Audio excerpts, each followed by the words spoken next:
I'm excited to see kung ano mangyayari dito sa map 2 natin. At nagsimula na din Execration sa GR side at Motomac Gaming sa BL side. Exactly. Titignan nga natin kung paano nga ba sila makakuha ng magandang pagpasok. Andun si 3D sa side ng Execration onto the locker room, pero napaka-delikado to dahil si Vincent at Ted ang kanyang posibleng makita.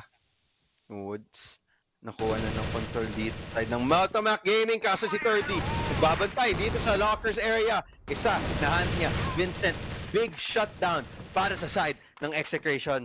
MG, forced to back away. Give that space daw. Wag daw natin ilabanan tong lugar na to. Oh no. Yung C4 nandun sa may machine room. So kailangan nilang kunin yon.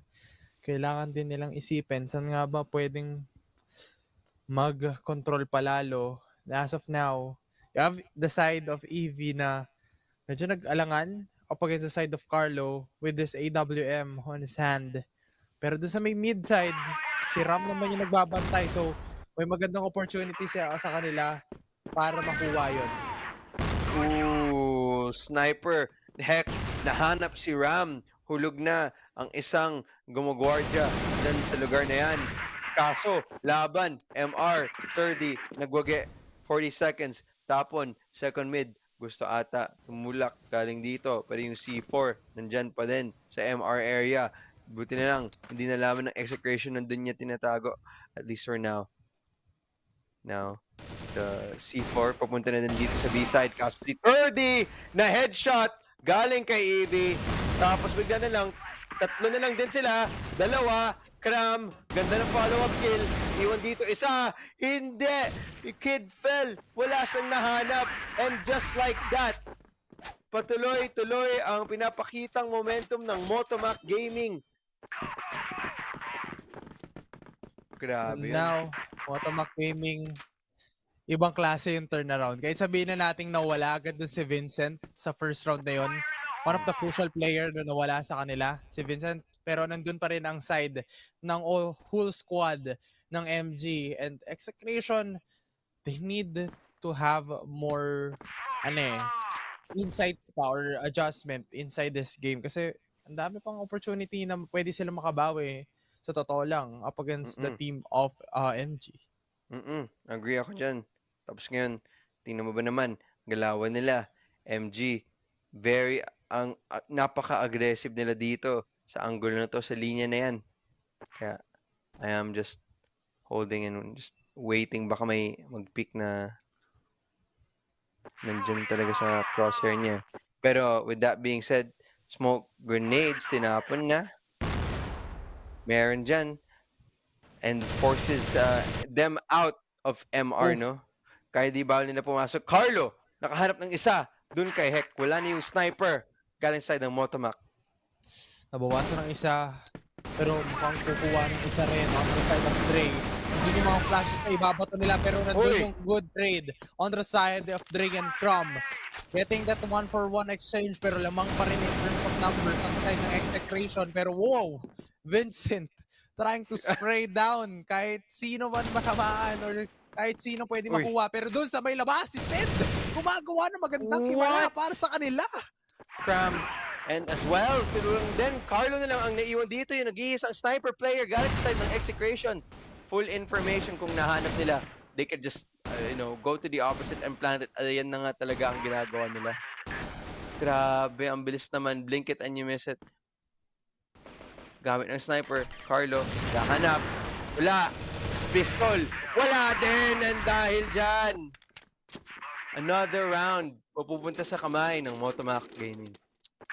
Yeah, exactly. And Motomac Gaming with this good play na ipinapakita nila.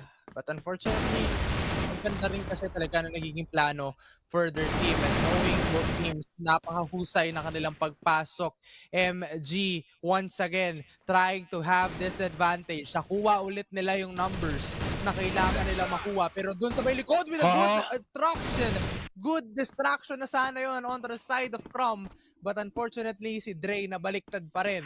1v2. Etong si Carlo, ibang klase rin tong player na to. Or 1v3 rather. 1 HP na lang pala etong si EV. C4 na plant. Carlo, nahihirapan na din siya sa posisyon na to. Sniper, walang nahanap. Tumalon, palabas. Now, ano pa nang gawin dito? Oh! Okay. Another Carlo. one na ata si Tingnan Carlo. natin, wala. Oo nga, feeling ko nga yun yung nangyari eh. Pero, grabe yun. Ibang klase yung ganong performance on the side of Moto Mac Gaming. Sa side of MG, nakita agad nila si 30. Ito yung signature play or placement ni 30 na magtatago lang siya dun sa may boxes at andun pa rin talaga yung kanilang ginagawang playstyle. Now, MG, paano nga Yep. ba sila makakabawi sa gantong sitwasyon up against the side of execration? Pero andun pa rin ba yung pag-asa na Uy. makuha nila ito? Pero once again, andun pa Wow. rin daw. EV and 30 nakakuha ng magandang play at nakakabawi ulit ang side ng Motomac Gaming. Siguro naman ganyang sitwasyon. Babagalan na naman tong MG at tapos it will force execration to make more mistakes. Kulang kasi sila. So, with that, C4 na iwan natin sa base. Okay lang yan. Kasi, kunin naman din mamaya as slowly but surely gusto nila maghanap ng tamang pitas. 30 was a really good one. Kaso, tuloy pa din ang kanyang buhos. Carlo, na at least nahanap si Heck. Wala na yung sniper galing sa side ng MG. At gusto nila, slowly but surely, pumunta. Wala. Instead, isa nahanap. Carlo din. Play. Evie. Tulog. Vincent. Another one. And just like that, execration. Nakahanap din sila. Finally, ng isang round dito sa first half kung kailan kailangan na nila yun. Ayun yung pinakailangan talaga nila is to have this first round win for their team. But right now, Carlo kasi may kita mo rin talaga yung kanyang energy dito sa laban na ito.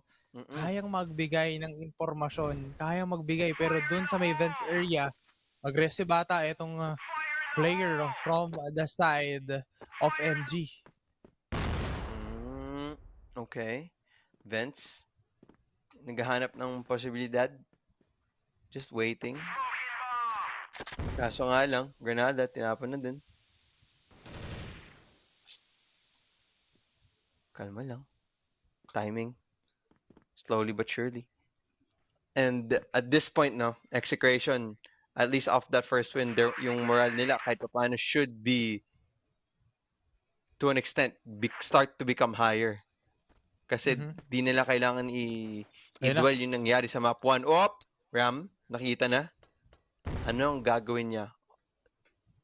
Okay. May nakita agad. Pero, Wala. ano nga ba? Ano nga ba yung gagawing plano? Pero tahimik lang. In terms of gunfights, walang masyadong nagkakapisikalan ngayon. Pero Vincent and Cram going on to the B site. Pero ang ganda rin kasi nung pagkuha dito ng map control in terms of the side of execration. Pero ngayon, Kid fell. Nakakuha ng kill on the side of 30. Kid fell also. And now Heck will fall down. And now double kill para kay Carlo. Ano pa? Kaya pa ba mag-triple kill? Mukhang hindi na muna. Hindi na binibigay ng MG to. Kaso nga lang, naghihintay lang naman sila. Flash grenade, tinapon. Gusto na nila i-reflood to. Carlo able to find one. Evie also able to find another one. And execration. Dalawa na ang puntos dito sa first half. That round, 4K para kay Carlo. Nagpa-pop off na siya at napakaganda ng kanyang ginagawa ngayon na depensa. Pero ngayon si Carlo, nag-adjust sila to go for the vents control kasi nakita nga nila kanina na may nag-vents lagi onto the side of MG. Pero dun yung isa, tatamaan si Heck. Pero dun sa may vents area, nandun si Carlo. Di nila alam, mata, di sa control room. Lang. Okay. Holding it. Nako. And now, at least a site, dalawa, nakabantay, gusto mag-push. MG, pupunta dito sa A site. Flash grenades, ang daming tinatapan, ang daming smokes. And Cram, able to find for one. Kaso, yung trade, galing sa execration, masyadong mabilis. Nahihirapan na. Hinirapan na. Tumaban. Ang isa. Okay. Nahulog. Diba pwede niyang gawin dito? Said able to find for another kill. Down to 1-on-1 with the great one. Heck. 30. Wow! Sniper versus rifle. Magwawagi yung sniper. And dahil dyan, lead. Tataas. 4-2. Okay, good information was given on the side of MG, pero hindi tatama yung shot on the side of Carlo. Good goodness. aggressive pick-off. Ang ganda ata nung naging spawn niya dun. And now, ano nga ba yung magiging diskarte pa dito ng dalawang team? 4-2 score. Napakahaba pa before we move forward sa second half. So we still Okay. have 3 rounds pa. Ito. 3 rounds na execration can easily get back at it. 4-5 end score. Hindi yun masama pakinggan, no? So, definitely, they'll do their best to at least try to take it. Now, Ram, nagbanaban tayo mid. Eh, holding. Kid fell then. Yep. Ooh. Smoke. Tinapon. Pero mukhang hindi tumigil ang pag-push. Gusto pa din nila i-go as Hindi nila alam si Heck. hindi nila Ayun alam. lang. MG Heck nahulog sa kamay ni 30. And just like that, it's just Vincent now at least gets the trade on dyan kay Draciper. Ayun. Slowly but surely sila. Ram, isa nahanap. EV. Just finding for another one. Ram. Mahirap. As Mahirap. the rotations Oh do no, come no, out. no, no. It fell. It fell. Up against the side of Seth. Palakasan nga pa, pero mukhang walang trade-off na nakikita natin. And so far, so good para sa side ng execution. Mas natatagalan yung pagpasok. Pero Kidfell still remains standing para dun sa laban na yon. And again, Wow. Ram getting that kill on the side of Carlo. 3 versus 2. Dalawang full HP pa para sa side ng MG. But right now, mukhang may damage on the side of Ram na natanggap niya. Ayun nga. Okay, holding it out. Ram, hanap pa ng isa. 1-on-3 situation. Ano ba pwede niyang gawin dito? Emperor nang naman sa kanyang kamay. Okay. Third. Okay, now we get to see another round mapupunta sa side ng execration there. So, that's really, really good. Kuha nga nila agad yung point na yon, and right now, both teams trying to regroup, trying to rejoin doon sa kanilang naging strategy. And third D, napakagaling na itong dumepensa dito sa locker room. Parang baliwala sa kanya na kahit malalim siya sa locker room, nakakuha siya ng ano ng parang barrier na, uy, huwag kayong papasok dito, nandito Parang ako pader no? Oo. Pader talaga Pero with that being said, we are back to a default. Gagawin dito ng MG this time, heavy woods control. Gusto nila kunin to. Gusto nila paglabanan. And it does deny information para sa side ng execution. Kaso nga lang, ano ba pwedeng timing ang makuha nila dito? Kid fell, wala nahanap, muntik pa. Vincent, dalawa, Exed, ulog, Cram, another. 3-4 on 2 situation, execration, C4, mabababa na, good luck sa retake, execration. Nagbabantay dito sa taas, kaso nahirapan sila. Finding for the right Nahirapan timing. ka talaga dyan dahil si 30 ngayon, tamang good Yun. pick-off lang, alam na na-anticipate nila yung corner na yon. And this is a good thing for the side of execration. Lahat chinecheck nila, dinodouble check nila lahat ng mga opening. And now, andito yung pagpasok ng dalawang players ng execration, Kidfell and 30. Gagawa nga ba ng milagro para sa kanila? Dalawa na lang yung matitira, 30 and Kidfell. Paano nga ba nila dedepensahan to? Dahil si 30 na lang yung natira. And there we go, a huge win for that round para sa side ng Motomac Gaming. Motomac Gaming, pinapakita nila at tinutuloy nila yung agwat as 5-3 now scoreline. Last round po natin dito sa po, and dalawa na agad ang nakuha galing sa side ng MG as they are trying to just rotate all the way to the other side here. Kaso nga lang, is it the right play? Vincent, hawak ng C4. Now, just Oh, holding. Trying to find another one. Kaso hindi na nga tuloy.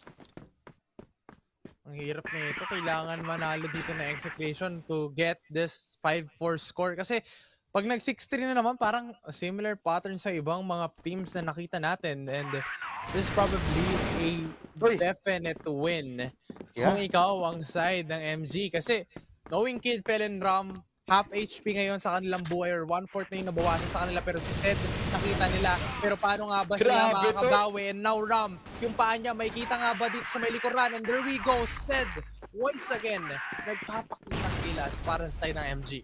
6-3 ang scoreline. Ilang beses na natin daw nakitang 6-3 scoreline? Comeback na ba to?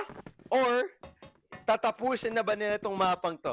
This is the same scoreline na nakita natin sa past 2 series natin. And let's see if history will repeat itself. If it does, ano yung repeat niya? It is Ano yung going to pwedeng be, ulitin? it needs to be, if you're execration, kailangan mo ulitin. Kung ikaw yung nasa MG, dapat di mo talaga kailangan ulitin yun. So now, they are just waiting. Kahanap siguro ng tamang default to. Pero wala din sila Okay. mahanap. Wala ka talaga mahanap kasi nandyan pa rin yung proseso na kailangan yung pag-ingatan. Once again, the side of MG and execution, paano nga ba kukuha ng magandang pick-off and again, Mhm. titignan natin paano nga ba siya makabawi. Pero Paano nga ba sila C4, makuha? wala eh. C4 nasa base pa din. This slow default coming out from the side of execration, hindi ako masyadong malaking fan kasi wala silang control sa mga extremities, no? At least na nakita natin kahit papaano galing sa side ng MG, kumukuha sila ng space dun sa woods. Tapos siguro nang iwan sila ng isang insert. Pero hindi. This time around, hindi. Labanan lang. Spray lang. Okay. Nice damage dun kay 30. 30, magpupush pa siya na mag-isa. Oo, nandiyan na sa woods. Laban lang din daw siya ng laban. As just waiting for it. And now smoke grenade, titigil na yan. Yung push na gusto sana nilang gawin all the way there. Ayan na, Kaso nga flash lang, nga. tuloy-tuloy lang pala. Di pala nila tinigil. Alam nila kung nasan yung isang tao. Ram, able to get one. Side of execration. Kid for hell. Able to find for another one. Carlo trying to find another one. Dalawa, kanyang nakuha. Execration. Said, isa ang kanyang nakuha. 1v4 situation. Siguro naman ngayon, hindi. Okay. Execration, nakakuha ng sarili ng round dito sa second half. Napaganda ng map control on the side of execration. Nakuha nila yung magandang opensa, maximizing the smoke with a good pop flash dun sa smoke para ma-out agad yung isa sa mga players on the side of MG. But right now, round number 11, let's see, paano nga ba makakuha pa o makakabawi pa dito ang side ng MG kasi mas dumidikit ngayon laban, mas sumasaya yung mga players and also the supporters ng execration. Totoo. Ngayon, holding it out na naman tayo dito sa default na pinagagawa dito ng execration. Ito, I'm gonna say this again. Woods control. Nasaan na siya? Importante yun. Kahit papaano. Pero wala eh. They're just giving it up for free, I think. So, delikado kung kung madala mo yung yung labanan na yan as mukhang B-site gustong pasukan dito ng execration. Babantay ko si Vincent, isa. Zed, isa din. Evie, isa. Big, iisang silang kill as the grind shuts down execration. MG, isa pang punto dyan sa board. Ibang klase yung ganong play on the side of Vincent. Knowing the side of Carlo, one of the potential player na kailangan mo talagang bantayan kung ikaw ang side ng MG kasi andun yung threat na pwede kang ma-pick off agad.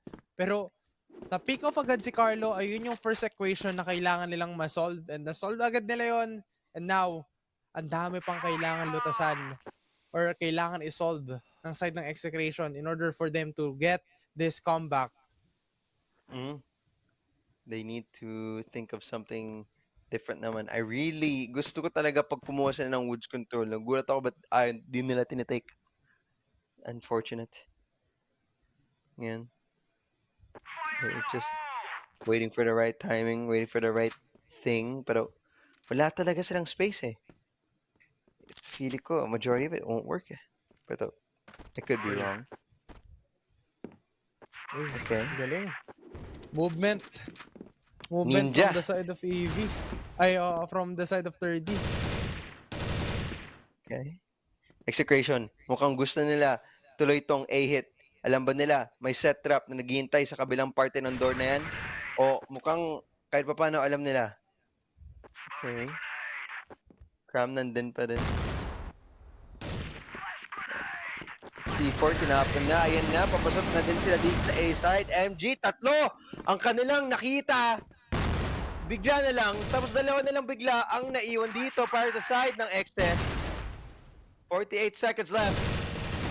In a 2v3, 1v3. Left alone. Isa. And there it is. Another round papunta sa side ng Motomac Gaming. Ay, execration. Hindi na sila nakabawi agad doon sa paggulat na pick-off onto the side of Heck. Ibang klase rin naman yung ginawa ni Heck. Knowing Heck, walang gaanong naging big factor doon kung di yung kanyang pagtutok sa mga players. Katulad naman yan, Kram makakuha ng kill. And now, 2 members will fall down onto the side of execration. At ngayon, etong si Kidfell, hindi pa ata makakuha ng kill onto the side of... Oh! There we go! Ayan yung kailangan nila.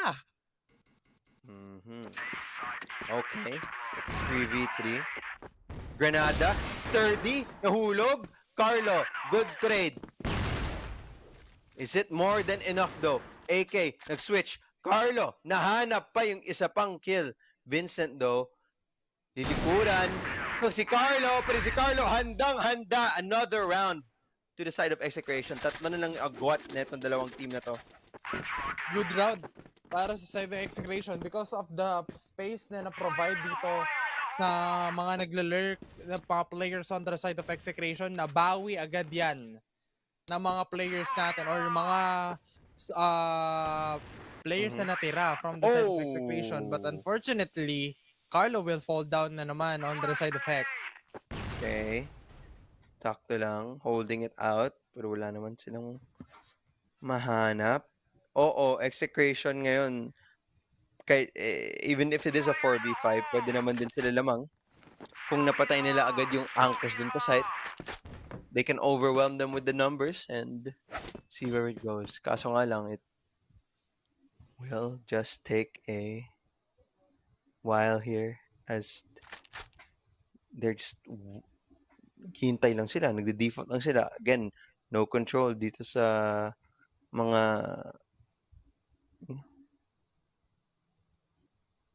plays here as nga, C4 pa rin naiwan. Wala silang space na kinukuha dito.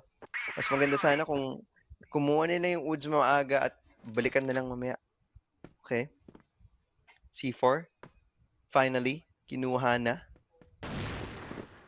Yun! Muntik na! Kaso nga lang, hindi meant to be. NT as they are trying to push it back. Ay, mukhang may pinaplano sila. MG ngayon, napakalalim dito ni EV. Once again, the capacity here on the side of execration.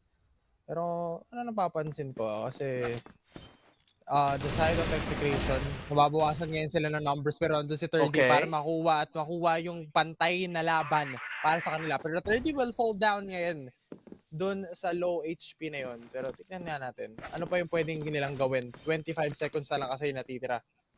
Okay. Waiting for it. Mukhang gusto nila pumunta sa B. Baka gusto din nila.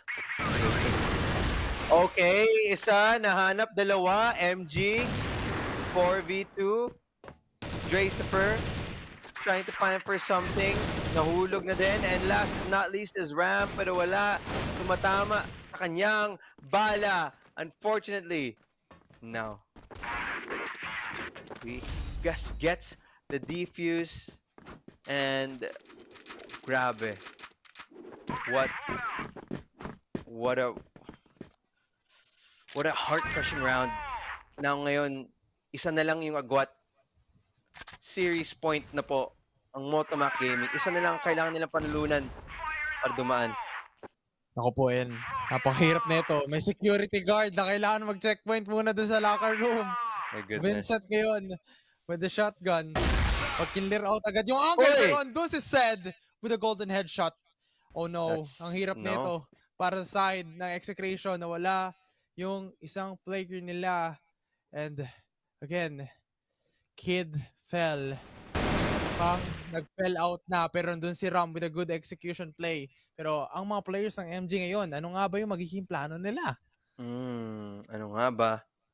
Holding it down. MG, isa pa. Nakapaghanap na naman ng isa pang pitas. 30 naman yung nahulog dito. Yeah, pero si Carlo, buhay na buhay pa din dito, no? EV. Lumalaban, Ooh! Ram, nahulog na. 2v4. It looks almost impossible. Tsaka mukhang, ito na yun. Carlo. Carlo. Oh no. 1v2. Oh no. Slow and steady para kay Carlo. Tine-check niya lahat yung mga corners. Kailangan niya i-double check. Pero yung C4 wala sa kanya. Paano ngayon Wala. to? As in, wala. Tingnan ba niyo yung pwesto ng isa pa niyang kasama? Oh my. Okay. Now, they wait slowly, surely. 1v2. Pantay sarado. C4. Nahirapan. Cram. Carlo. Trying to find a pick. Lakad, talon, pumunta, MR, lumabas ng MR, hanap ng isang pitas ng tao na sa kanilang spawn. Kaso, ingay, unting lakas, and There we just go.